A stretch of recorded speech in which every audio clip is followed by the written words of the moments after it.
So, Jalen, the big storyline in this series is Boston is trying to slow down Giannis. We just mentioned that Giannis averages 30 and 11 against the Celtics. So how do they contain him?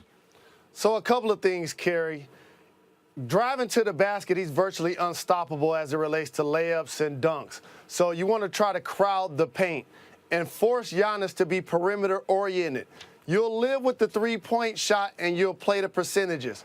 But on the other side, when you go against a great player, you can't allow him to relax defensively. And he got my vote for Defensive Player of the Year. However, Al Horford, Baines, Morris, those guys have to be a threat offensively, in particular making jump shots, so that you now open up the paint and force Giannis to be out on the perimeter to guard while your playmakers get a chance to penetrate towards the basket. It's going to be fascinating to see this dynamic how it plays out. Side note, is he your MVP, referring to Giannis? He did not get my vote, Kerry Champion. I voted for James Harden, and here's why. James Harden and Michael Jeffrey Jordan are the only two people to play a season and have 2,700 points, 500 rebounds, and 500 assists. Like James, what he was doing individually was historic, so he got my vote. All right, I'll get back on track here. Focus on tonight's Game 5 between San Antonio and Denver with the series tied at 2 apiece. Spurs seemingly had the edge with that first road win.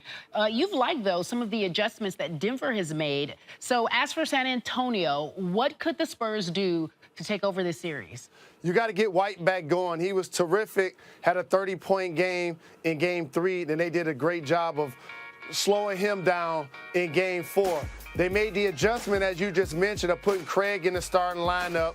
He played well for the Nuggets, and Barton off the bench played well. So now for the Spurs, your counter is your veterans. DeMar DeRozan has to have a signature game. Can Rudy Gay give him big quality minutes? Mills making shots off the bench. You need Aldridge to be an anchor down low. Going to Denver and playing in a hostile environment and dealing with the altitude is going to be a challenging thing for the Spurs.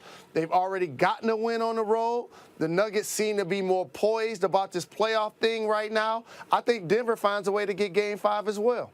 Wow. All right. So Denver has never won a best-of-7 series that was tied at 2 apiece, going 0 for 3. Jalen with the knowledge and saying perhaps they get the game as well tonight. Thank you for joining us here on Coast to Coast. The champ is here. Appreciate That's right. you. Coming up, guys, Chiney Ogwumike joins us live with why the Nets need to try to keep that chippiness going if they're going to somehow beat the Sixers in their first-round series. To baseball, the Yankees and the Angels, those scrappy